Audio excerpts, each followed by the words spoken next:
We are not pressing the panic button. It's freaking me out. What's so scary about a Warriors episode? No, the other panic button. You know, the one that spontaneously materialized overnight. Oh, that one. Yeah, still pressing it. Wait. Look, we are doing fine. I even recovered from the devil plague. And your attempt at tubeless PC water cooling. Yes, and the curse of Ra. Now all we need is Eddie. His his latest words are ugh, arg, blurg, cough, so much phlegm, cough, cough, cough. What about Zero? We're still negotiating with the kidnappers. Fine, press it. Okay, here we go. It broke. No, wait, there's a note inside the button's remains. What does it say? It says, today's episode theme is Panic. Good luck, and welcome to the Music Arcade. Hello, everyone, and welcome to the Music Arcade. I'm Galen, the Sound Guy Firestone. And I'm Ranakel, or in the language of Panic, Ranakel! And yeah, this episode was not the initial plan. It wasn't even the third plan, it was like the fourth. Yeah, exactly. We have kind of run out of backup plans for our backup plans. So yeah, running out of backup plans for the backup plans. Yep. Initially, we were of course going to continue the series with my own episode. But your computer exploded. However, well, first there was the whole sickness combo with the heat wave that meant that I couldn't get enough sleep to recover for the sickness. Right. And once the hottest temperatures recorded period chilled out a little, then there was the water splashing inside my computer that ended up costing me the two most expensive parts of it. The motherboard and the graphics card. The graphics card and the RAM. Oh, yeah. No, that... Yeah, the same RAM I bought for, like, 5 times as cheap as it was offered on display today, even though I bought it 1.5 years ago. Thanks, AI! Yeah!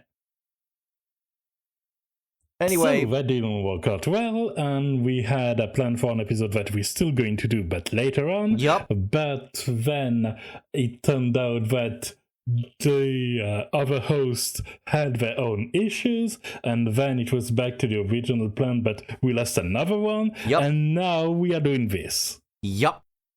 The good news is we won't have to think about episode themes for a month. That is true. We have a list all of a sudden, which is great.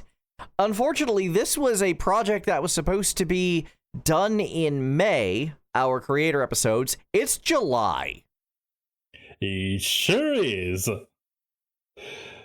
Life happens, but we are nonetheless telling the story about the whole disruption. And, yes. We are doing our best to hold the fort, which involves doing some fun episode with themes like Panic, which is improvised, but there's still a couple of things to say. And I will start by saying one thing that surprised me when doing the research and kind of thinking about what was associated with Panic in the video game soundscapes, because a lot of it was sound effects and not music. Yeah, there's a lot of that, and a lot of the time the music are like short loops, like Sonic's drowning theme. That's only like 20 seconds long. That's a pretty great example. What I had in mind for the sound effects were also stuff like the Link to the Past low health sound. Yeah. Or the sound alarm you get when you lose one of your wings in Star Fox. Yep. Also, I'm just gonna throw this out there. In real life, again, because, you know, even just today, there were now 2 pretty big panic moments. First was a Pro Tools malfunction, which, you know, given that is the thing that records and edits this show, that's a pretty major thing to have malfunction. And then secondly, just now I realized that I left my speakers on and just turned those off. Hopefully that won't come up. I'm pretty well isolated, and you're not that loud, so bleed shouldn't be an issue. But if it is, oh, that's going to make my edit so much more fun tomorrow. You say fun, but I don't think you mean fun. I don't mean fun. I never mean fun when it comes to that kind of fun. I knew I had you figured out. Anyone hear that alarm? No. Unless this was a very smooth transition to the very first notes of the next track. That was a very smooth transition to the very first notes of the next track, yes. Oh, I underestimated you then. Or I overestimated the ability of Honolulu to stay quiet for a second or two. No, that's definitely something you did not overestimate. We are... Yeah. Let's talk about Yakuza 0. Let's talk about Yakuza 0 and about one of its more panic-inducing features, which is Mr. Shakedown. Mm-hmm. For those not in the know, Mr. Shakedown is a guy. There's one for each of the two cities in the game. There's two for each of the two cities of the game. Oh, right, yeah. But they're both 7 feet tall, and they roam around with a cash bounty and a big symbol that say they are here. And if you do get in the sight and do get in a fight with them, you'd better be ready, because they can absolutely one-shot you. This is the only boss theme that is shared between both playable characters, by the way, which is actually kind of relevant in how, prevalent they specifically are. Yeah. Yeah. Because other games in the series do have some sorts of special encounters, but none of them hit quite as well as Mr. Shakedown, and I think two of the reason is that, one, they are kind of purposefully unfair, which makes for great stories. Yep. And two, the music. This song's really cool. Yeah. Although I will say, the hook already sounds like an alarm that says you're in trouble, because you are. And then it goes hard. Yup. And I mentioned in my notes, it kind of bothers me that my mind, when I saw this on there, instantly went to the LittleVMills remix of the song. Because it adds a guitar line to that. The actual song is more electronic, whereas the LittleVMills version did guitars and sounds awesome. It really works well. Yeah. I also like this mix. It adds texture to it. The other thing that I like about it, so the Mr. Shakedowns are serious threats mechanically, but they are kind of joke characters. And yes, the LittleVMills version has a little more whimsy to it, especially with the music video, which is just hilariously cheesy. Oh, yeah. And I think that kind of fits that, you're in trouble, Absolutely. But also they're hilarious. I like how that plays. It's one of the few sets of fight where if you lose, you don't need to reload a save. I mean, you don't need to, but you probably want to, because you are going to lose a lot of money. Yeah. You are being shaken down, but you are not being violently executed by the mob. No. And I appreciate this kind of balance of slightly lower but more painful stakes. I think it works very well, and they really hit it with this kind of special encounter. They absolutely did. And they kind of didn't do this again until Lost Judgment, in which the recurring enemy known as the Nouveau Riche, which usually you just exist to give you money. They're usually fairly easy. You beat them up and you get money for it. In Lost Judgment, they are basically Mr. Shakedown now. Yeah. If anything, you are the Nouveau Riche's Mr. Shakedown in a lot of the games. Yep. And then Lost Judgment turns around and makes them the Mr. Shakedown. And I remember there was one time where I got into a fight with one, got basically one shot, and then took a moment to go on YouTube and listen to Mr. Shakedown's theme, just as a bit of peek. I'm like, I understand what happened here. I've been here before. Yeah. And it's kind of funny talking about it in that terms. Allure. Yeah, because not just the Mr. Shakedown themselves, but the music has become kind of iconic to this sort of encounter, even just within our little community. And that kind of... Absolutely. Yeah, that kind of goes to show just how hard this song actually goes. Now that I think of it, I should add a Discord sound for just the alarm opening of this song. Oh, yeah. Oh, that'd be funny. Oh, yeah. Imagine someone just hitting it in the middle of a raid or something. Yup. Or for that matter, hitting it in the middle of an extended Warriors Orochi 3 level. Why not? So here's a fun fact about this. Warriors Orochi 3, this particular song only plays at the end of a super boss. But But this the song... Because I didn't play Ultimate to the end, so I didn't hear this song. Right. Here's the thing, though. My interest in this song and how it pertains to the franchise is actually from Warriors Orochi 4. So Tell me more. Yes. I know I played Warriors Orochi 4 more than you did. I like that game a lot more than you. Yeah. And one of the reasons for that was that I actually played it on the hardest difficulty to start with. And that's just something I do with Musou games now. I play them on hard. Normal is too easy for me.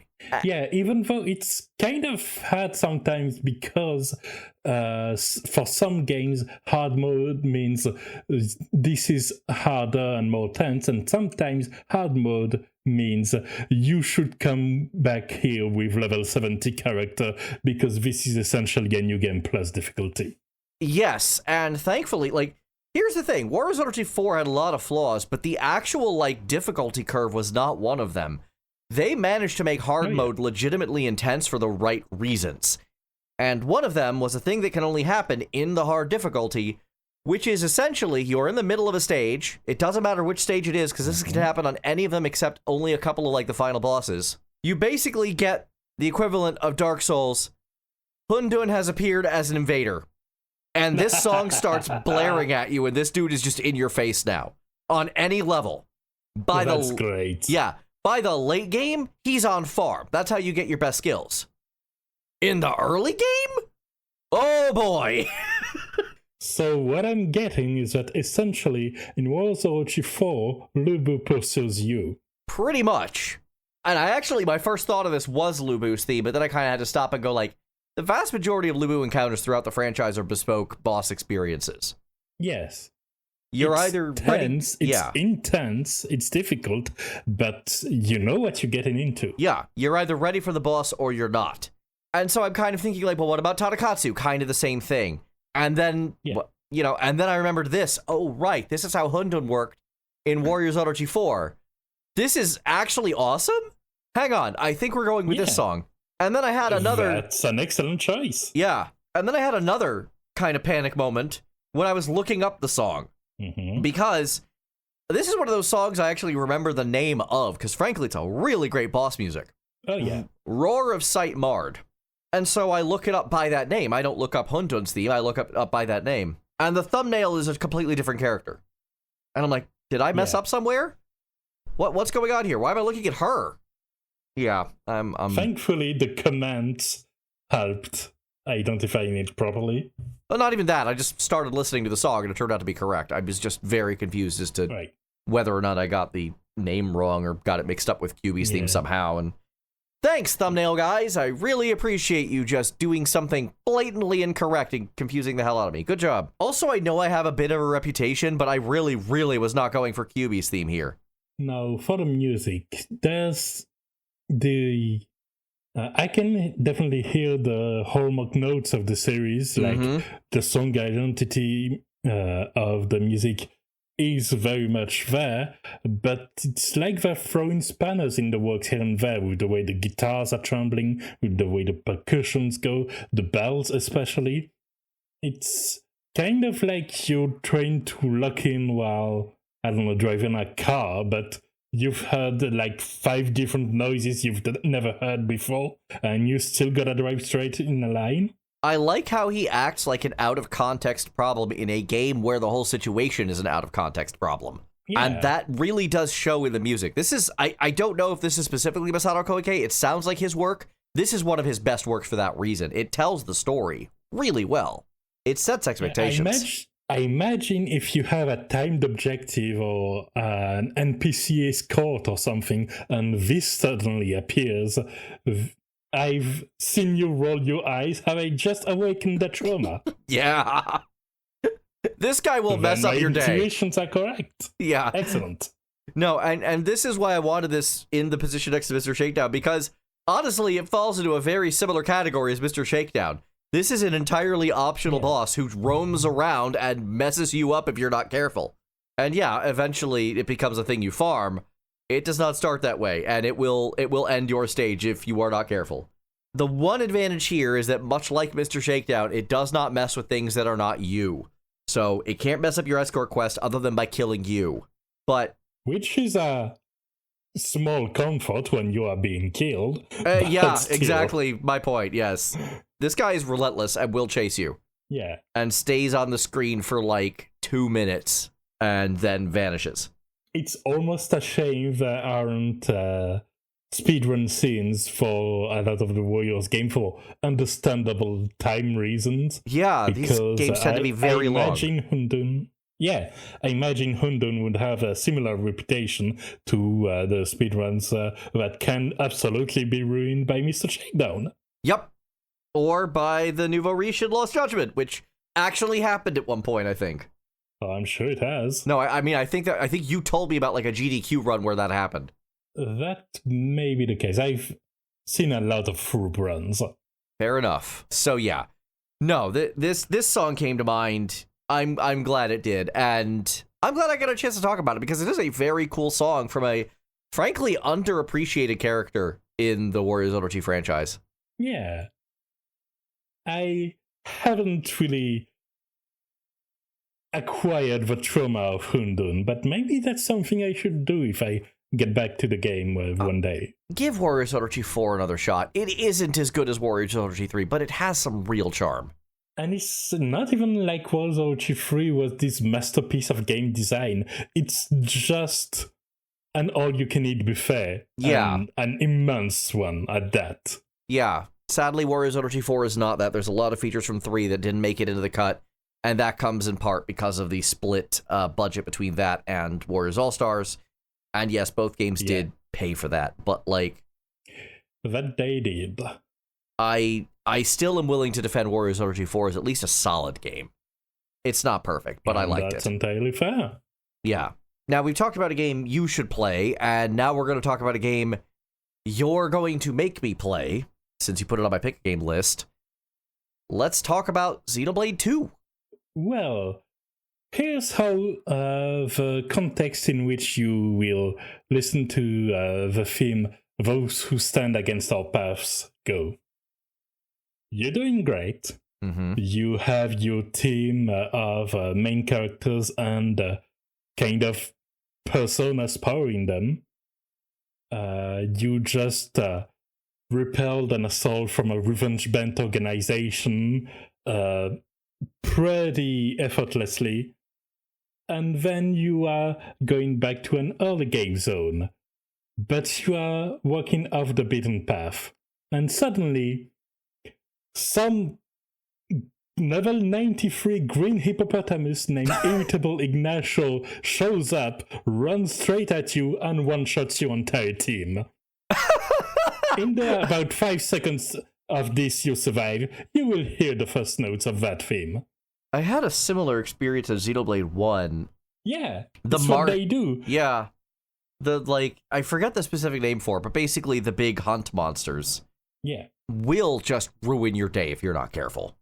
Absolutely. It's one of the parts that kind of justifies and give texture to the open world is that they're not afraid to put level 76 Diplodocus as the third monster you see in a game. Yes, and Which is literally what happens in Xenoblade X, by the way. Nice. Yeah, I do appreciate that about the franchise. They make use of the open world in a way that actually makes you want to navigate it. Yeah, exactly. You could go straight ahead and get murder, Yep. or you could explore a bit more and trying to find paths around and look at the environment. Yep. And I think that's a cool use of enemy placement. I do, but I also understand why this song could happen and it'll panic. I also saw in the YouTube comments a lot of people complaining about, well, not complaining about, but were traumatized by a monkey, which I believe serves a similar purpose. Not only that, the monkey is the same across the game. I don't remember its adjective, but he's Gonzalez. And he will mess you up across the Xenoblades. Yeah. He's early in the game, and he has this huge patrol path that goes across paths you have to go through multiple times, and if he crosses you, you just stand back and wait. Or die. You could also die. Now I'm having flashbacks to Palace of the Dead and our shenanigans dodging roamers in that zone. I don't even have to flashback that far for me. Turns out they gave him a home in Xenoblade 3. Oh, cool. Yeah. Where he does the opposite of patrolling. He's just in his nest in a tree, asleep, and won't attack you until you attack him first. Great. I'm sure that created reactions of, oh yeah, that guy. Yeah, Gonzalez. I beat nearly everything in Xenoblade 1. If that had an achievement system, I would have gotten a platinum. I'm sure. But it has been a long time since I played it. Yeah. And I don't remember as much of it as I'd like. In a way, if you go all the way to Xenoblade 3, I will outright say that's good. Interesting. For reasons that will only be clear at a few hours into Xenoblade 3. I remember a chunk of the story. It's the mechanics I don't remember, like the individual enemies I fight, other than some of the bosses. That's the point I'm trying to make. Yeah. Anyway, on the subject, the one thing I really love about Xenoblade is obviously the music. This one, yes. Number 2, sadly doesn't have Yoko Shimomura. Instead, Yasunori Mitsuda makes a bigger appearance. I'll be honest, as much as I like Mitsuda, I would have preferred Shimomura. It's just, my style. It's a bit of a different style, and I kind of prefer this one. Xenoblade Chronicles 2 is my favorite soundtrack of the series. Interesting. Well, I'm looking forward to discovering it. But the main composer team throughout both was Ace and Ace Plus and whatever they call themselves these days, which is a small collective of really talented people. This is very much off of the Ace soundtrack style. Like, this is very much their work. And with the guitars going crazy and establishing immediately that things have gone wrong and are about to go even more wrong very soon. Yep. One of the things that I thought was funny is that there's actually a guitar line a couple of minutes into this. It's not exactly a solo, it's a lead guitar line. And I'm like, dang, this literally sounds like Dynasty Warriors. Like, this sounds like Masa. Yeah, and I can definitely hear it. It's the specific guitar tone and style. Yeah. And that's... Again, one of the reasons why I asked for this to be moved up, because I'm like, all right, well, this is sort of a quasi not quite Warriors mini block. Yeah, and as a whole, the music wouldn't fit in a Warrior. It doesn't have the right musical identity, but those little moments there of like, I think I've heard something similar before. Yep. Which is neat. One bit definitely does. I mean, the song is great. Ace is a really great composer. Are really great composers. They're a collective, not an individual. Yes. And their contributions to the Xenoblade franchise stand out a lot. Oh, yeah.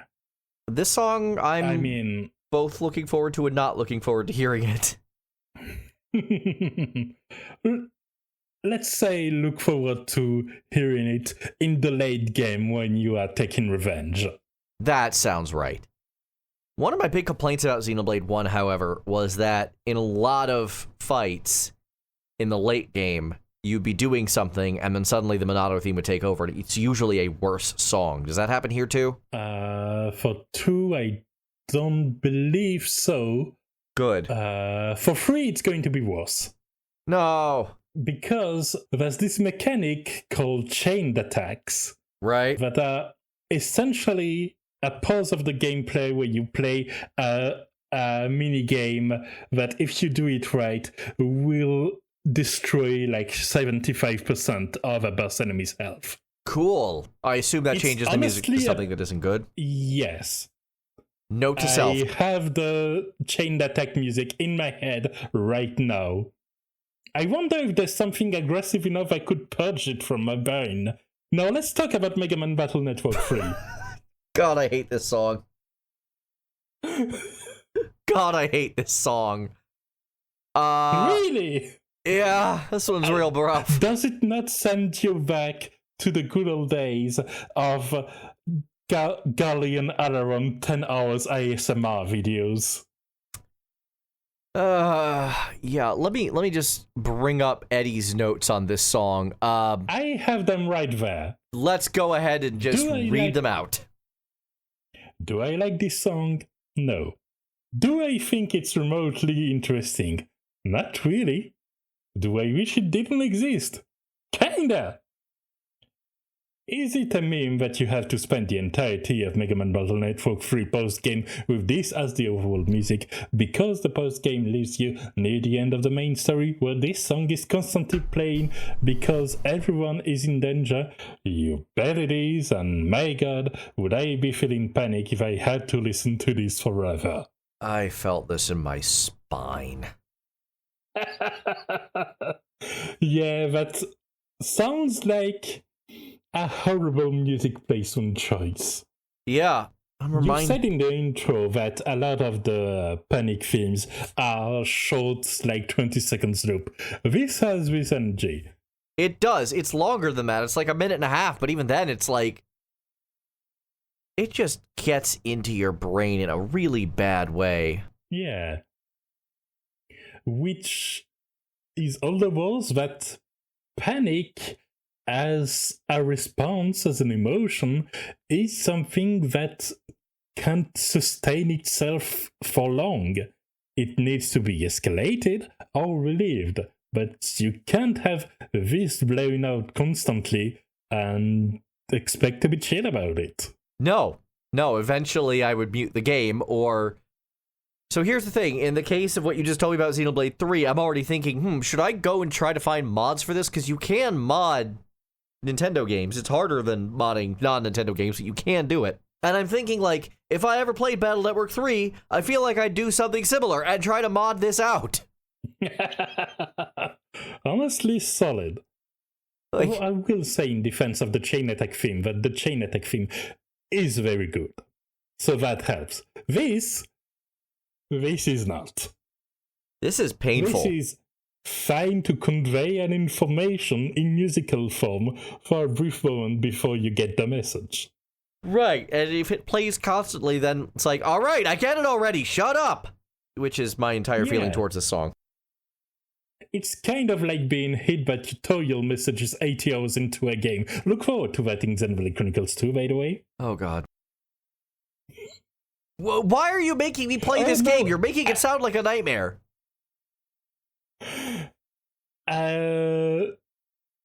It's sometimes it's not above reproach, but it's a fun experience. I will say, speaking of the Like a Dragon series we talked about earlier, remember the annoying pop-ups in the bottom right of the screen in, I think, Pirate Yakuza and Man Who Erased His Name that you couldn't turn off? Yeah. This is that energy. Yeah. Yeah, it is. Yeah, it is. Then how about we move to something that's definitely more pleasant and whose little drumming choice so good. Madness from Digital Devil Saga 2. Yeah, Shoji Meguro is great. This is Shoji Meguro's last quote-unquote pure soundtrack. After this, he takes a dive into Persona Land and just stays there, other than a brief foray into ruining Strange Journey soundtrack. But if he's... He did have a hand in the Metaphor soundtrack, which was great too. Yeah. I haven't played that one yet. I still need to. I'm still waiting for the remake to come out because there's going to be one. We all know it. Yeah, and they said there wouldn't be one, but... I'm not convinced. Yes. Which is all the more funny given how recently we talked about Xenoblade, which had another port for the Switch too, which is going to add a few more features for 1, 2, and 3 when they release in order. Mm-hmm. Like, alright. Yeah. So, alright. Digital Devil Saga 2. Digital Devil Saga is one game for the price of 2, which makes me very sad because that is I would argue, the biggest flaw in what is honestly a masterpiece. But they do change some things up between the two halves. And in the second half, when the moon or sun or whatever is the thing, the usual Shin Megami Tensei moon ratio thing. Moon phases and stuff. Yeah. When it's full, you don't show up as a human or a demon in combat. You show up as a hybrid. Ooh. And this battle theme plays. Is it meant to imply that this is the enemy's panic theme? All of the above. Because you turn into kind of ravenous monsters with giant crit rates, but also low accuracy, which if you know anything about Shin Megami Tensei, you know low accuracy is the worst. Yeah. But, so while you are super powerful, it is also really easy to get a game over if you get bad RNG. So it's everyone's and you will panicking. Get bad RNG. It'll happen. It'll absolutely happen. I love that RNG. Yeah. So when this song is playing, that means everything is up for grabs. You're panicking, the enemy's panicking, everything is panicking. The world is panicking. What if we continued our sword fighting, but also we dipped our swords in nitroglycerin? Exactly. Like, it could go really well, or you could be staring down the face of a game over screen. Excellent. Yep. And yeah, as for the way the music sounds, it's really, really good. Oh, yeah. The drum intro, as I've mentioned, is a great hook, and the drums then keep the pace frantic while allowing the rest of the song to be more melodic. It has kind of a bullet hell energy, honestly. I think that's a good way to put it. It's a similar, make or break thing, right? Because most bullet hells, you're either playing something with 1 hit point or something with very low hit points, and you're in very much the same situation here. Yeah, and also the mix of electronic sounds with piano lines. It's just evocative of a lot of games in that genre. Yeah. And the tactics game has that energy. It's doing something right. I would agree with that. And yeah, the music here is... I love the piano line on this. I love the piano line on this so much. Oh, yeah. Even when it breaks down and goes almost quiet, if you're in one of these fights and you lasted at this part in the song, something's going down. And you're not even sure which part of it is going down. Yeah, pretty much. Yeah. So, it's kind of obvious why I picked this one, because, again, it's a feeling of, well, this is either going to go great, or I'm going to be scrambling to recover. There is no middle ground. Eventually, you will get... It's kind of like playing Smash in sudden death mode, honestly. That's a good analogy. Yeah. Now, eventually, you will get accessories that increase accuracy during madness mode, and eventually there's a mode where it's constantly madness. I still don't recommend it just because the crit rate is so high for everybody, but if you want to play your normal battles like that, it's a lot of fun. Once you are prepared. Imagine. Of course. And really, once you prepare for this kind of situation, it's not really panicking anymore. No. Can we please have a Digital Devil Saga remake?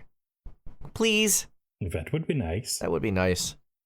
And don't pull a Persona 3 remake. Use the original voices. You don't need new ones. God, that cast was stacked. Ooh, I don't know it off the top of my head, but I fully believe you on that one. It's the usual suspects. Yuri Lowenthal, Crispin Freeman, Wendy Lee, Amanda Winley, Kirk Thornton. Yeah. It's the big names of the early 2000s and mid 2000s. Oh, beautifully rounded for what system was that on again? PlayStation 2. Oh, never mind. Wait, tactics game, DS? You're thinking of Devil Survivor. I am thinking of Devil Survivor. That just hit me. No, different game. This isn't a tactics game. This is an RPG. This is like Nocturne, but way more story focused. All right. Yes, I was totally confused in those two. You sure were.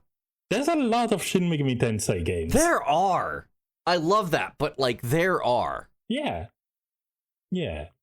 No, this was the follow-up to Nocturne. In fact, on the disc I had, there was a like preview of Digital Devil Saga, and it heard voices, and one of the first I heard was Steve Bloom, so I knew even back then. So I'm like, okay, we're doing this.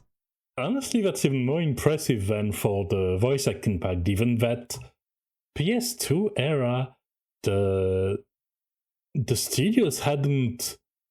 The formula wasn't still as locked in as it is later on in the PS3, PS4 era. No. So love to see it. Yeah. This was the game, I believe, right before Persona 3 in terms of release order. So that should also tell you a lot about what they were doing back in those days. Yeah. Wow, that was funny. So you thought I was talking about Devil Survivor this whole time? Yeah. Nice. There's a lot of Shin Megami Tensei. There is. And I haven't played that many of them, in fact. Please fix that. They're great. I should. You should. At the very least, you should play Nocturne Remake and SMT5 Vengeance. They're both on Steam. Yeah. The accessible ones make it easier to, access them. Who'd have known? They sure do. On the subject of being stuck on PlayStation 2 hell, let's talk about Valkyrie Profile 2. Yeah. Valkyrie Profile 2 Silmeria, and I will admit right away that I will not be given any context for when you hear this song, because I don't remember when you do. Oh, I do.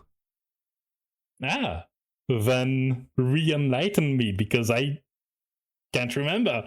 So, during the Seraphic Gate, there is an optional encounter, and this optional encounter releases weird hamsters into the world. And this song plays as you chase down those hamsters, see weird, jokey hamster versions of scenes from the game, and then pick a fight with said hamsters to beat them. Man, this game is awesome. Yeah, this is a super serious game. And then the Seraphic Gate, they just throw all of that out and get extra wacky with it. Which is, like, kind of why I was a little surprised this song is on here. I almost challenged you on it, but... Because there's... Yeah, I only put it there because of how it sounds. Yeah, and I get it, but you're the one chasing them. The hamsters are who's technically panicking. Yeah, which honestly works on that front. It does have the sound of a scurry of hamsters going around chaotically. Yep. This was a weird part of the game. I'm glad they did that. Valkyrie Profile 2 is an undersung masterpiece, honestly. More people need to play that one. And that's the need to re-release it in a way that makes sense on modern systems. Please? I just put it there because of how it sounds, because I know it from listening to the soundtrack mainly, and it's got that panic vibe, the frantic drums, the way the guitar goes in kind of deconstructed moment before it reassembles, then shatters again. It's like you're trying to keep things together, but the pieces keep falling apart. Yes, and usually when things fall apart in a Sakuraba song, we will talk about that. This time, though, he actually keeps it together, at least in this version of the song. Yeah. The assignment is followed through correctly, I would say. Yeah. Unfortunately, you have the remix album version of this song where he does kill it. Oh. Yeah. Unfortunate. Yeah. He Sakurabas that whole damn song, and it sounds like poop. This is the correct and better version of the song because it actually had an editor. Some people need a little bit of help to truly shine. Yeah. Like, to be clear, I actually do like Motoi Sakuraba when he is good. He has been a very good composer for a lot of years. But when he does wrong, he does real wrong. Yeah, he does. Like, notice how you said he moved into an arranged album and murdered the song, and I immediately didn't question it. Nope. There's no reason to. You know exactly how this guy works. Yeah, that is the most reasonable statement in existence. Yeah. And I love me some Sakuraba. Yeah, when he's good, he's great. So many all-timers. Absolutely. And I would count this one as one of the greats. I would as well. It's up there with Dark Souls. It's up there with Tales of the Abyss. It's really excellent. Yeah. And for the way it's constructed chaotically, but not... It's almost disintegrated, but not quite. And I think that's a good place to be at for Panic. Yeah, honestly, and it does sound like something's being chased. It doesn't come across that the player's the one doing the chasing, but the vibe of it is there, absolutely. Yeah. Right. So... I would have said, so one of the Seraphic Gate bonus bosses is a crossover character, some archer chick from another game, I think one of the Star Ocean games. Yeah, and she's the one who sends the Seraphic Gate into a new cycle, so into the next new game plus of Seraphic Gate, beating this particular boss. And I forget what battle theme she uses, but one thing that always stood out as a problem is she is one of only 2 characters, other than the final boss, who uses Meteor Swarm. So you have this Meteor Swarm. So you have this squeaky, girly voice going, "No mercy for the damned," and that's what makes me panic in that game. Honestly, like, the stakes being lowered is a good way to put unfair fights. Another good way is to have it as post-game content. Everything involved with the Seraphic game is post-game content, so yeah, that's another great way to put situations like that. Absolutely. If something like that happened in the main game, especially given how genuinely serious that game is, I would have been livid. Yeah. Oh yeah. There, it's perfect. Yeah. It's spicing things up. Yeah. The Seraphic Gate, the rules are out the window, and you can have fun with it. And I think there's a lot of great examples, and you picked a good one. Yeah. How about next we move to some things that Zero brought to the table? Yep. This is our second and third, I guess, in absentia pick. And we have some Project Moon stuff. We have Limbus Canto IV and Lobotomy Corp Second Warning. To do the same as the Battle Network 3 songs and give you the notes from Zero, she said, "It's good music. P.S. Please send help, I'm being kidnapped." Anyway, it's definitely got that sustained anguish of sorts for the Limbus Company song. Absolutely. Things going wrong. Although, if nothing else, as a bit of a Limbus hater myself, I cannot help but notice that this sounds like just a Tuesday evening for the crew. Okay, here's my Project Moon history. Lobotomy Corp. Yes. Loved it. Hard drive started dying, never finished it. Played Library of Ruina. Hated it. Then I've never played Limbus because it's a gacha and I have gambling addiction problems and I really try to avoid those. Yep. Meanwhile, I haven't played Lobotomy Corp, though it looks interesting. It's really fun. I played Library of Ruina, though it looked less interesting. Like, the principle and the selling point was less clear to me, but maybe it would make sense after playing Lobcore. It doesn't. And then for Limbus, I tried to play it a little and was put off by the general tone of the game. Yeah, the tone of the game is way more nihilistic in the later games. In Lobotomy Corp, it had a callousness to it that didn't ring right with me. In Lobotomy Corp, there is still an advantage to treating your characters well and keeping them alive. Yeah. that is still positive gameplay.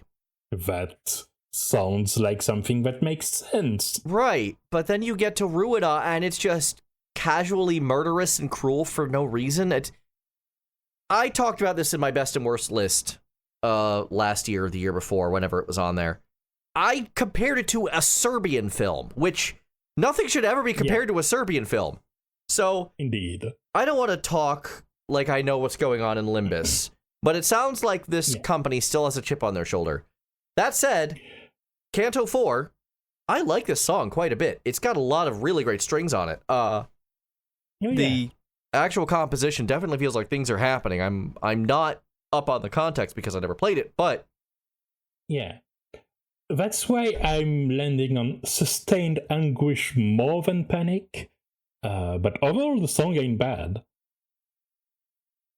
I'm not sure how fitting it is, but unfortunately, I'm without that context as well. Yeah. As a song, it sounds nice. I would totally listen to this. I like that battle theme, yeah. Yeah.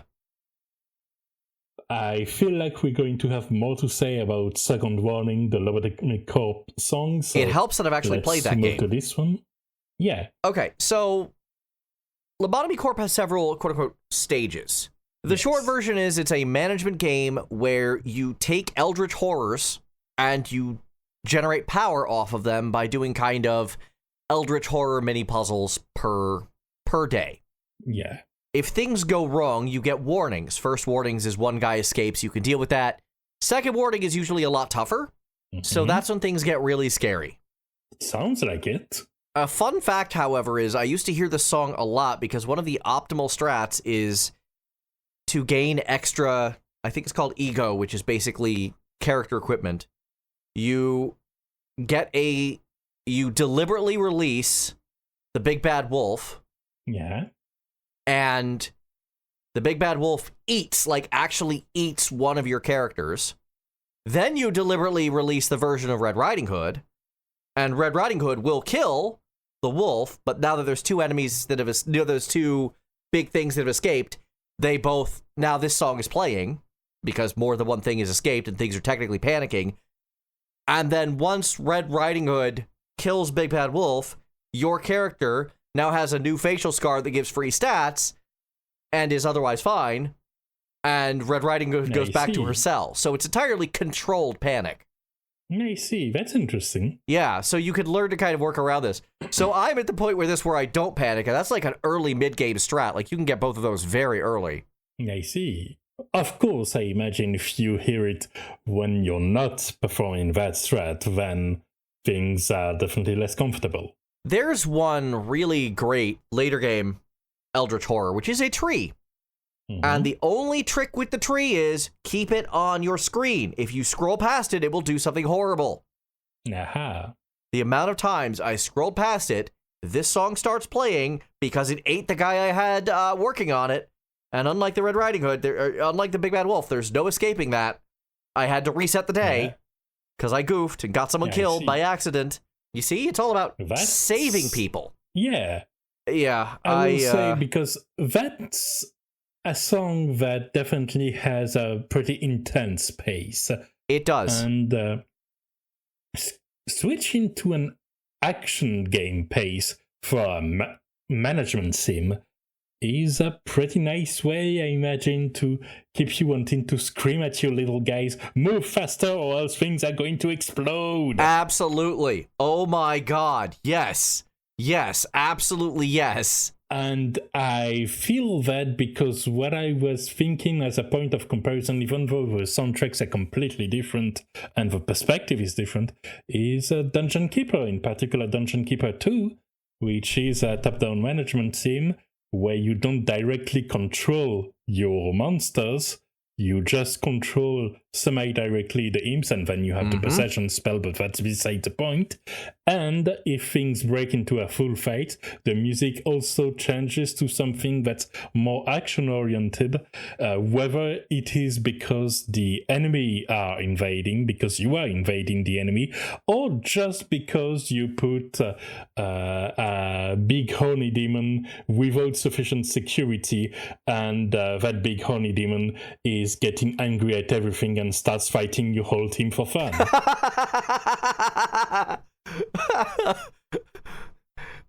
Yeah, when you said big horny demon, I had a bit of a different mental image until we got to that part. But yeah, no, his name is literally horny. Yeah. And he's not the only horned demon. There's two, but the bile demons are just big stinky blob with big horns with flails attached to them. I agree with you entirely. It's a very similar vibe to what you just described. I think that's very accurate, yes. Because everyone has communal living accommodations, but those need their own personal quarters with food and training facilities and all that, or else fights are going to break out. Yeah, there's a lot of that in LobCorp as well. I definitely see the comparison. Now for the uncomfortable question to close the topic. Oh boy. Is the solution to instill panic in a management sim simply to put wipeout music in it? Ooh, that's a good question. I know, right? Because it feels like it shouldn't be that simple. Project Moon hadn't become the mega franchise that it would end up being at this point in time. This was still very indie. But they were still going for kind of an almost SCP or Warehouse 13 kind of, like, be careful situation. Vibe-wise, that one has a lot in common with Control for similar reasons. It's about weird eldritch stuff. Yeah, and figuring out ways to handle them properly. Yeah. Huh. That is a very interesting question. And I don't think we're going to find a definitive answer right there. No, but it's very cool to think about. Yeah. That's why I wanted to at least put it out there. Glad you did. Hey, on the subject of weird eldritch demonic things, maybe we should talk about the Cloud of Darkness. Let's talk about the Cloud of Darkness and start Uncle Galen's story time. Because as far as a panic music goes, this wouldn't be my first pick. No, so the actual song. There's a story. Oh, I know. Yeah. I'm already familiar with the water and water meme. It's dumb. Oh, no. Not even that, huh? Not even what I was going for. No, it's just, if nothing else, a song telling you don't be afraid, sure is a nice sarcastic way to achieve that, but when you hear it, it's not really panic-inducing. No, it's Final Fantasy VIII's normal battle theme, and it's my favorite normal battle theme of the franchise. God, I love this song. Final Fantasy VIII is my favorite Final Fantasy soundtrack. I've said that several times. This song is a big part of it. I hope one day we get the other main battle theme, Man with the Machine Gun, in there at some point. I would love to hear that. But for now, I'm happy with this. And honestly, I kind of respect the fact that they had the restraint not to use it even in the big Final Fantasy kind of block of raids and content. The Final Fantasy VIII big block of content. Yeah, they had a lot of FF8 in there. They had Force Your Way, Blue Fields, this song, Don't Be Afraid. They had Legendary Beast, and of course they had the Extreme at the end, which is my favorite final boss theme from the franchise, also from Final Fantasy VIII. But there's a specific thing about this song, and the Cloud of Darkness in particular, that has to do with one of the most long-standing memes in my Final Fantasy XIV career, and my relationship with my friends, including who is currently in my Twitch chat, one Zeril, and that is Zeril Panic. Zeril plays really panicky at times. Panic. Oh. Yeah. And this fight in particular brought that out real bad.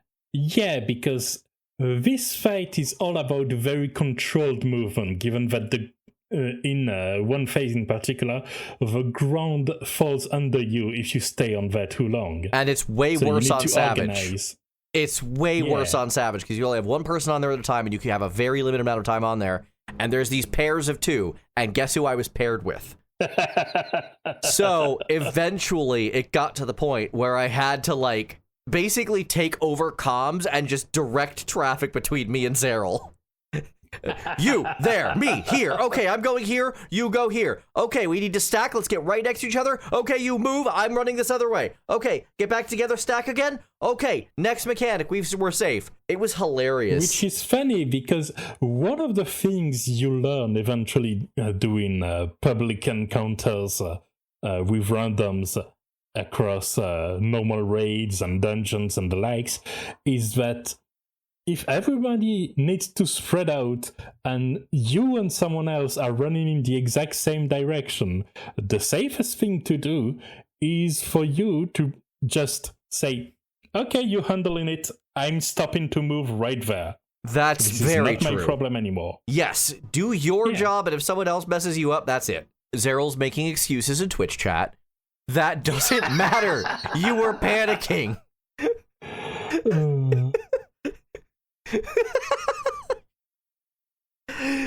No, it was truly hilarious watching this happen while this relatively chill song is playing. It's still got some tenseness to it, and I love the piano line on this mix of this song so much.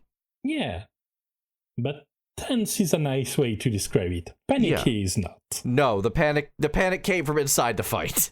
The real panic is the friends we made along the way. But Zeril does bring up a good point, and something I had thought about in my head a little before we started this episode. There are a couple more panic moments because this song also plays for another boss, E10, the Shadow Keeper. I remember your reactions at E10, and the way it seemed to work in the exact opposite way your brain works. Oh yeah, no, my brain and I did not get along with this at all, but also it had a lot of really janky proximity mechanics that made me very angry. I hate E10 Savage. This fight sucks.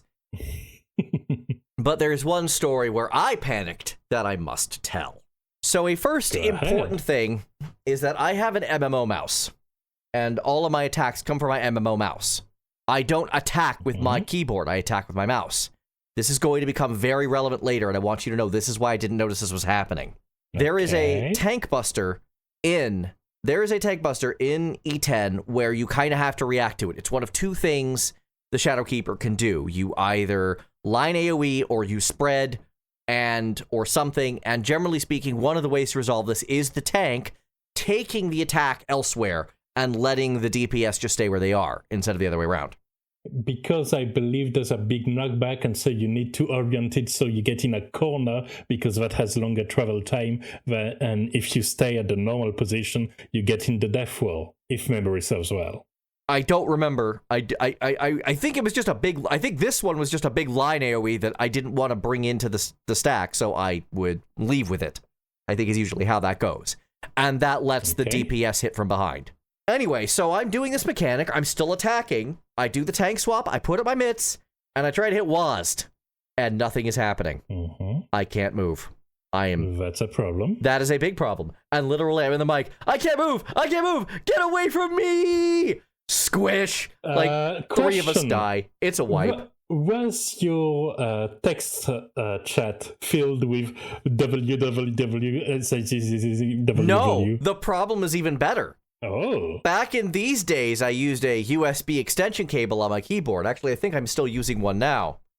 And I'm like, what happened? I look down, I see the keyboard unplugged, and my cat Ginger sitting right next to it, looking up at me like, hi!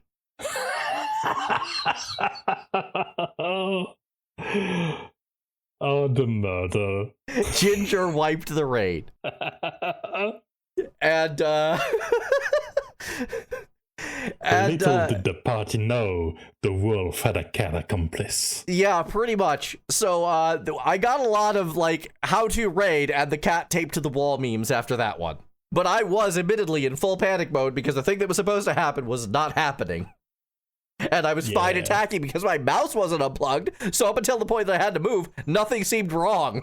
I mean, as far as losing control of a situation goes, losing literal control over your character is pretty solid. It's, yeah, pretty much. So yeah, these two particular fights caused a lot of panic for a lot of people, and I'm glad I got to tell these stories because, I miss Ginger so much. She was a troublemaker, but she was my troublemaker. Yeah. And that's why you need to play Ninja and have a mouse of a Shukuchi macro. I hate everything you just said. I play Ninja and I don't have that, if it's any reassurance. No, I remember, like, during that event, I was literally under my desk trying to put the thing back in, and Ginger's, like, playing with my hat, whatever. I don't think I was wearing a hat at the time, playing with me. I'm just like, stop, damn it. To briefly clarify for those that aren't fully inside baseball, Shukuchi is a skill that lets you teleport anywhere you want instead of at a specific target, which means that you could move exactly where you need to be if you used that specifically. Yeah. No, I definitely understand the use case of a mouse over for that. Yeah. But I just go to the target because most of the macro seems complicated in a way that I don't want to get involved with it. Yes. And I have one more story, but that will have to wait until now playing. For now, let's talk about another very storied franchise. Let's talk about Frank Lepaki and Command and Conquer. Let's do this, because we've mostly brought up RPG songs with us. I blame that on the fact that I mostly play RPGs.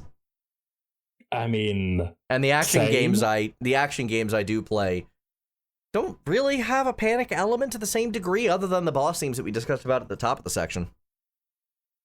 Yeah, like in a lot of games, you don't really have time to panic. It's just you have at least 1 HP, you're good. You don't have, you're dead. One thing that's a bit more granular than that is when you don't have just one character under your control because you are playing an RTS. And panic can come from overwhelming danger coming at you surprisingly, like something. Ignacio or Mr. Shakedown. Or even when we're talking about RTSs, how about the infamous and world-famous Zerg Rush? Well, I would put the Zerg Rush in another category, precisely, which is that the Zerg Rush works because it's disrupting what you are trying to do, and you're trying to do a lot of things early on, which should be uninterrupted in order to properly build your economy in order to face the mid and late game. In a way, you don't need a lot of huge things to induce panic, but if you are spinning a dozen plates together, just tiny disruptions can put your whole plant into panic. Yep. And one excellent example isn't even a full-on Zerg Rush, it's just 2 Zerglings in your mineral lines, forcing you to have to micro that while not falling behind on the economy. To continue with the StarCraft example. In Red Alert 3, an equivalent is in appraising the expansion for Red Alert 3. There's a tiny Soviet sabotage bird that you can get pretty early game that gets inside a vehicle and slowly destroys it. And once it's inside, you can't really do anything about it. You need to intercept it while it's between vehicles it's sabotaging. And those vehicles can include your harvesters. Oh, yeah, that sounds like a problem. It is a problem. Now, Command Conquer didn't really have an adaptable music, so it didn't have this theme that specifically happened while you were in combat situation, in high intensity situations. It was more of a consistent jukebox. But it feels like there is a very clear distinction between the more calm construction music and the more intense battle music, and this one would count in the latter. It's got this energy that everything is falling apart around you, and the objective went from destroy the enemy base to survive. Yep. it's even using voice samples that, if the comment section is to be believed, voice samples from if the comment section is to be believed, Top Gun. Yes, that's about correct. The whole losing control element, and that add to the kind of the persona of the commander, looking from behind and getting a lot of voice communications from everything going wrong in several different places. And I really like that vibe that this music in this genre affords, of having essentially the monitoring board that is supposed to have no blinking lights suddenly having 7 or 8 blinking lights at the same time. Yeah, this song compositionally is wild. Like, yeah, there's the Top Gun samples, which are crazy. DJ Mayday makes a lot of... But one of the weird things about this is that there's whole sections of this song that are, like, in a major key and sound weirdly happy. Yeah. That kind of baffles me. It's cool, it sounds great, but I'm kind of sitting here like, this doesn't quite feel like Panic at that point. It feels like something else. I'm not sure what. Exhilaration, maybe? It's more of a back and forth, I would say. Because, it's trying your best, going, I survived the Zerg Rush, going forward, and seeing another set of Zerglings waiting for you. Yeah, it's such a weird song. Weird in a good way, to be clear. I do really like this song. The guitar lines are great. The bass is fantastic. I love this bass line to death. Frank Lepaki's great. We like him around here.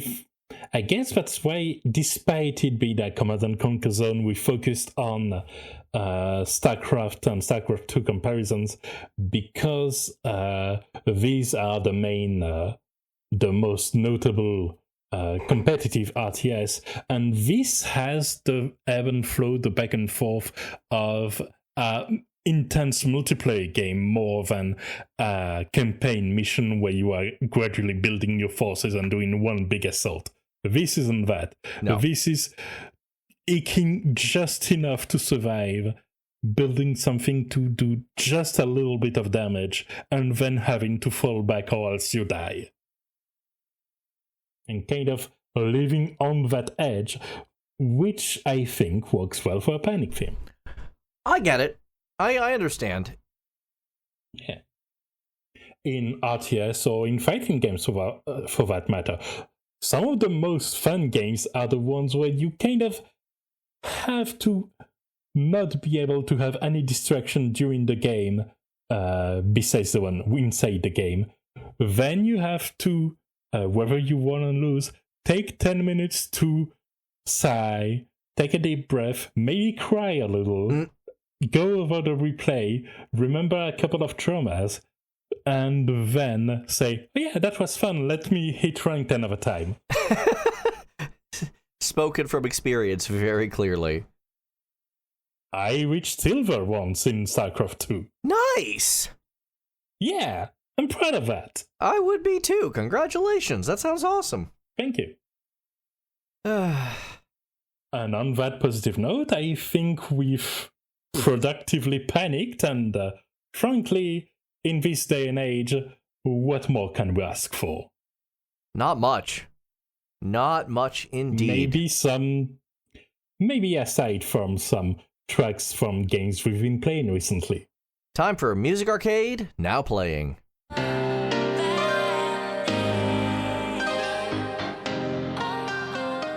So, I have 1.5 on here, because I couldn't actually find music for the game I was playing, but you did, so we're going to talk about that at the same time. I didn't do it fully. I used a workaround to represent this should go there. You did, and it's a workaround that I considered and didn't do, and then you did, and I'm like, you know what, this is good. I'm glad someone actually made the call. 2 maybes make a sure. Yep, pretty much. And we will talk about the thing I have been dealing with in my Final Fantasy XIV life, one last story, and that story is Enuo, the last and latest trial from Dawn Trail. Yeah. This is not a hard I've fight. only beaten the normal mode. This is not a hard EX fight. This is not a hard EX fight at all. I can't beat it to save my life. So that was the next question I was going to ask. I'm stuck. The answer. I am a week into prog attempts on this. I had a 2% enrage last night that fell apart because the healers forgot line AoEs hurt. Now, let's pretend for a moment that I do not know nor play Final Fantasy XIV, so I can ask a question I know the answer to. Sure. This is an Extreme Trials. Are the prog times on these long in general? No, they're not. I see. 7 days on a EX trial is excessive. Yeah, I would say this tends to be 6 more than what you need in general. Absolutely. Yeah, no, the hardest fight is a spoiler. I'm not going to say her name, but the third EX is probably the hardest EX of the X pack. That took me. That checks out. I almost beat it the first lockout I ever did. We pivoted, and I didn't play it again. Went back to it and beat it in a day. Right. So, did you just become bad at the game? I wish. No, actually, my very first lockout of NOO, I hit Enrage. Yeah. There is one kind of annoying mechanic. The short version is orbs. Basically, it's a kind of visually confusing know where you've got to stand thing to absorb certain attacks. Yeah. A lot of people don't know where to stand. Is that thing with the double tethers on the legs? Yes, it's a just mean pain point. Mm-hmm. Nobody can do this damn mechanic. No. And I'm so annoying. Yep. And then when they do, there's some other easier mechanic later that people screw up on. Literally, you run in a circle, and if you get the second hunt, you run in front of the guy who's already being chased. That's it. That's the whole mechanic. Yep. And I'm just like, I cannot get through this. It's driving me crazy. And the music that plays... Well, more accurately, it's not you personally cannot get through this, it's the party can get through this. No, I could do this fight basically hitless at this point, or at least as close to hitless as you're allowed to get in an EX trial. I can do every mechanic up to Enrage without making a mistake. I just cannot find a party to get me over the line. And the music that plays at this trial is a remix of the final boss theme from Final Fantasy IV, which is from Final Fantasy V, which is deeply silly because I already have a mount that plays a better remix of this same song. I'm like, what am I doing here? Yeah. I'm so annoyed. I want out of this fight. I want to win. I want to finish it. No, I was streaming this just yesterday on the struggle bus, hitting Enrage yet again, and Dez, another one of my former static mates, was watching, and even he's like, after watching you, I feel like I could do the fight. I'm like, yes, of course you can. You know how to play the video game.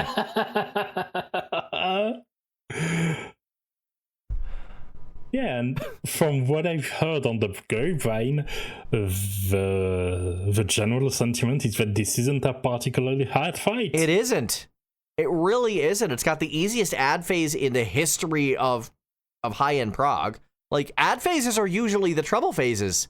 Not for this. This ad phase is pathetic. Yeah, especially in this extension that gave us Yan. Yeah. Yeah, exactly.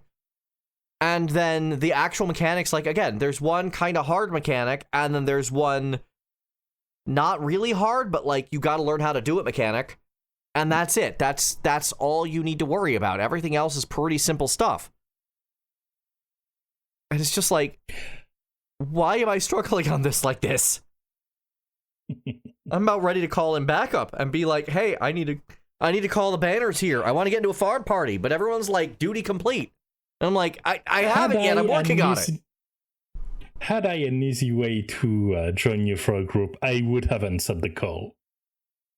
Maybe eventually we'll get there. They said we're going to get data center PF now, so we'll see if that's a real thing. Yeah. So, how did you find a way to get a relief from the orb mechanic, then? By playing Orb, which is to say Orb of Creation, which is a game you introduced me to, in fact. And Indeed. It's just this cute little incremental game. Yeah, I wrote it saying, hey, here's this little thing I fired recently. It's pretty nice and a way to have short session where I can just do stuff without thinking too much about things under the heat wave.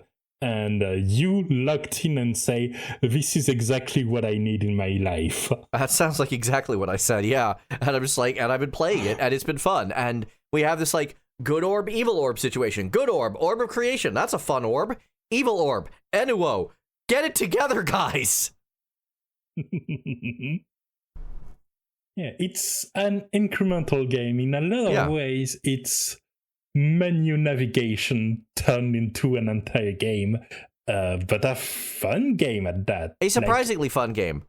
I made a comparison. It throws a lot of new stuff all again and again, and this feels like the kind of game early access periods are made for. Exactly. And I made a comparison that it fills a mental space very similar to, like, Victoria 3, which, admittedly, that sounds crazy on paper because I'm not playing a grand strategy where I'm dealing with socioeconomies, but it's the same kind of, like, spreadsheet simulator given form, number go up, manage your economy type of situation, which I think worked surprisingly well.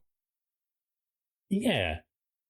It really manages to have, I guess, a pacing that doesn't seem like it makes sense for a game like this, but actually makes it all work so well. Because the moment you have essentially mastered an aspect, the game lets you, one, discover something different that changes the gameplay a little bit, and two, finds way to simplify or increment up what you've been doing so far, so that I've talked about spinning multiple plates at once. It's essentially stabilizing one plate as it gives you another one to spin. Correct. It is surprisingly well balanced. There's some things I don't like. Late game, there's a thing called rituals that just annoy me, but, like, I'm not sure I'm going to docket points for one of 8,400 aspects that didn't quite land. I like what's going on here mostly. Yeah. And for the music, it's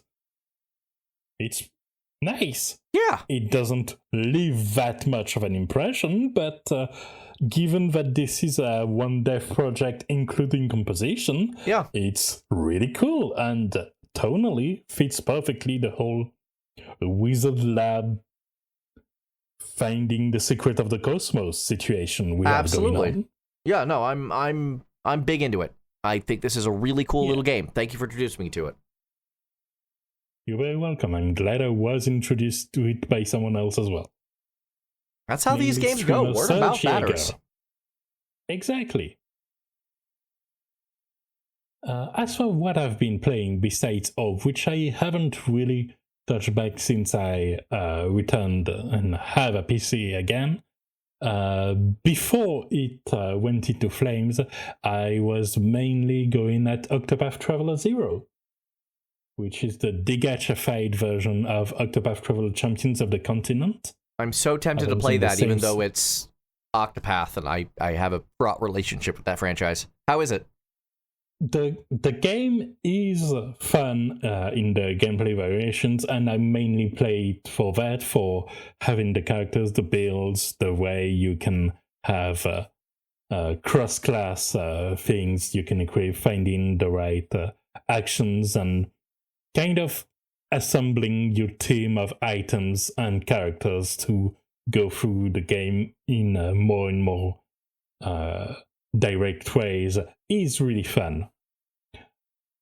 The story is one I found very bad at the best of times. Nice. That's a ringing endorsement. Oh, God. Yeah, no, like, I cleared the first of the main storylines, because essentially the way the game is structured is that you have your starter story, then it branches into 3 main storylines you can tackle in any order you want, then it converges, and then it begins once again. So I went to the first divergent point, went through one of the first entire storylines, and my main takeaway was that, great, so the main thing the story relies on is that everyone involved is a complete and profound idiot. Oh, my favorite. That takes the worst decisions at the worst possible times for the worst possible reasons. Oh, that's just, oh, God. Yeah. You know what? At least Yasunori Nishiki is still a really great composer. You got something to get out of this. Oh, yeah. Yeah, that definitely is some fun music to go around. Pretty diverse as well, because I assume there was a lot of development time because of the gacha origin of the game, meaning that there were multiple waves of new songs, and now it's all together in one package, which makes the soundtrack very diversified and works very well. A fun, enjoyable time, as long as I can look at the story just chuckle at it and say, this is stupid. That's fair. This particular song has a weirdly pitchy singer. Like, my note actually asks, this is the take they went with? Like, she's very off-key in some places of the verses, and that really confused me. I have no proof of that, but I wouldn't be surprised if that's, again, a consequence of the gacha development cycle, where there is sustained development, sustained occasion to make songs, but those timelines are pretty short because you need that new content every 2 to 3 weeks. Yep. And that's something that has impacted the way gachas as a genre have stagnated way more than other genres of video games, and wouldn't be surprised if it has consequences in a few weird songs for lower budget gacha titles, like Octopath Champion of the Continent certainly was. Now that brings us to another point that you have at the end of Now Playing, but I think now is actually the perfect time to talk about it. One of the reasons you got into Octopath Zero is that it's done, like, I recognized... The reason. Yeah, I recognized the engine it. of another de-gotchified remake, and that would be Final Fantasy Resonance, which comes from Final Fantasy Brave Exvius. I was so shocked to have anything to do with this game again, because you and I were both pretty big in the fandom and met through that fandom. Yeah, we started a podcast around that as our mainstay game as we explored other games. Yeah. We even had a reunion episode when End of Service was announced for the global version of the game. Yeah, and then all of a sudden, here's the de-gotchified version, which has me genuinely excited, which is weird. I never thought I'd be nostalgic for Rain, but here we are. And all of a sudden, all these memories are coming back, but I recognized from the trailer, like, oh, this is the Octopath Zero engine. I recognize this. Yeah. And that's why I wanted to play it, to figure out how it looks like in the structure, even though it's going to be different. Yeah. But how they're doing the game, and if, as a game, we end up with a fun result, and I would say that's the case. Oh, I hope it will be fun. I really want Resonance to be good. I miss these characters in a way that I didn't realize until I saw that trailer, and I'm like, oh yeah. Absolutely. And I hope this game does well, not only because I like playing good video games, but because I hope this will give them an excuse to both continue the gacha other games they've announced EOS for.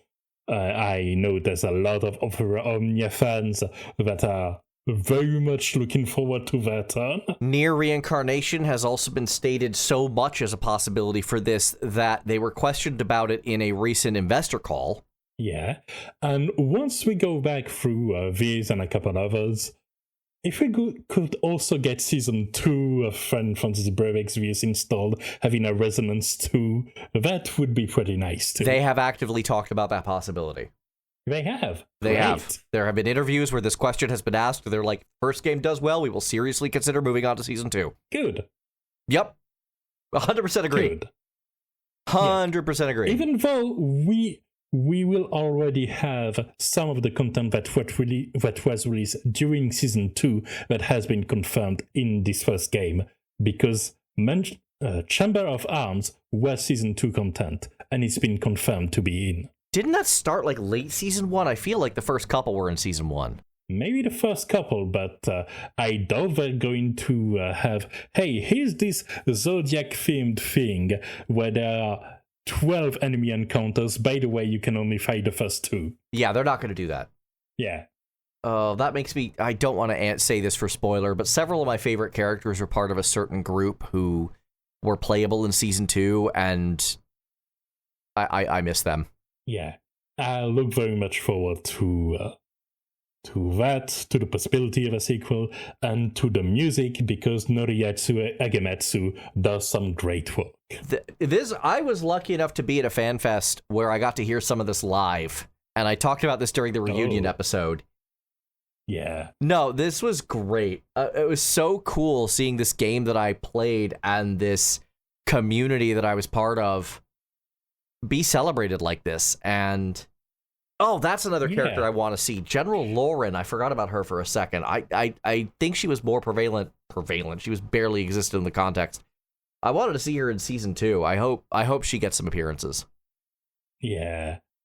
There were a couple of like side characters. To my experience, the funniest part was seeing the announcement and then seeing not just the reaction there, but also like 7 different communities that are focused on completely different activities and game suddenly activating like sleeper cells and all going, oh yeah, let's do it, this is great, now's the time. Right. Yeah, like I've seen streamers from FFBE that have posted again in preparation of that. I've seen VTubers get excited for that, even though VTubers literally weren't a thing when this game started in the West. There's been different sub-communities. I've reposted a little bit in the Lady Hero server, in which I am technically still a mod. Oh, wow. It's just been an amazing event already, even though the game isn't out till October. More specifically, it releases like 2 days before I take the plane to go see you. Yup. It's gonna be a fun time. Good timing. Good timing. Indeed. And as a last couple of games I've been now playing, because I was 1 week without computer, I got back the Switch out for a couple of games. One, because it just released, actually, which is Rhythm Heaven Groove. Groove is a good word for it, because this guitar line got some groove to it, that's for sure. Oh yeah, it's a fun minigame where you have to guide little ghosts so they go from one side of a barrier to the other without being spotted by a moon that sneezes a lot in the rhythm during the theme. And then there's other visual distractions. The game is very visually and tonally weird, and I love it for it. Also, lots of content. You go through a sufficient amount of chapters. It's composed of 4 minigames and then a remix that's a combination of those. And after 8 of those chapters, I'm like, okay, given the other modes that are in, that's pretty nice for a $40 game. And then it activates one last button, which is onto the flip side. The whole interface flips around, and it turns out you only have done half the game. Nice! Cool. Also, there's an RPG side mode where you are a spellcaster that has to learn and cast spells in a rhythm, including special encounters that go into swing rhythm or 3x4 instead of 4x4. And it's been super fun. Heck yeah. And finally, This one mainly is there because I couldn't play Octopath Zero while the PC was done. I was like, what would be another RPG to get back into? And turns out Xenoblade Chronicles 3 was still waiting for me. Now, given that you have played Xenoblade 1, and you've mentioned notably that you have forgotten everything about the battle system, would you say this is the kind of RPG that is easy to get back into in the middle of a 60-hour playthrough? Having had a similar experience with Final Fantasy XVI, which is on the less complicated side, and having to spend basically a whole day de-rusting, I would say probably not. Correct. Although surprisingly not that punishing, because if you aren't trained to be optimal, there's actually a lot of things that are done for you. They're done badly, but they're done so that you can at least walk towards enemies, push buttons, and get some results. Okay. You do have to. I did have to relearn the chain attack minigame, and that automated results for changing classes aren't optimal, but ultimately, while you have a 7-character party, I would even say, if you focus on the one character you're playing, you just have like 6 different skills that you can, for most of them, combine into 2, so it's not that many complicated buttons and sub-rotations and things like that to remember on the moment, so it was daunting, but surprisingly not that bad in reality. Okay, that's good to hear. And the game is really, really fun, and very open, here's an enormous field where you're going to spend the next 20 hours, have fun. Yep. And you do have fun because there's a lot of content. In a way, like, one of the things that I had in the back of my mind is a comparison to Final Fantasy VII Rebirth, because this one also had very open areas, but the content in it was very streamlined, very controlled, here's the exact marker of what you need to do, that, ideally in that order, and also you get 30 seconds of unspeakable dialogue with Chadley before you can actually touch the thing you've already touched 7 times in the last hour. This is a counterpoint to that. Yeah, the thing you just described sounds like I would get very annoyed by that very quickly. I'm glad we went through. I think at the end of the day, I like FF7 Rebirth, but not the open world aspect. I think a lot of it was a miss. Fair enough. And this is what makes all the more relevant that I've basically advanced a single story step in Xenoblade Chronicles 3 in the 20 hours I've played, and was very happy because there's just more content, some of it in quest lines, some of it self-dictated for stuff like upgrading my gens or figuring out the equipment to increase my reputations and stuff like that. All right. No, that's the sign of a really good open world game, if it just lets you dink around. One of the things I like to say is the sign of a good open or sandbox or whatever kind of game is it makes you want to not do the main story. Go do something else. Yeah. If it incentivizes you to do other things, that's a good sign.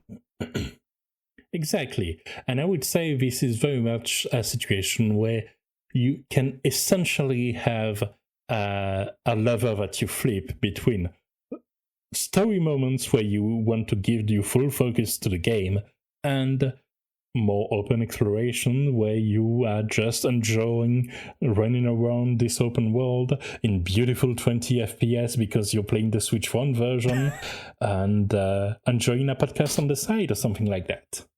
A podcast like The Music Arcade, which you can listen to on Spotify and YouTube and elsewhere.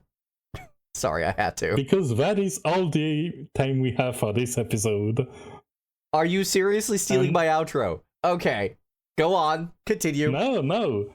I was moving your joke into the intro, and now I'm passing it back at you.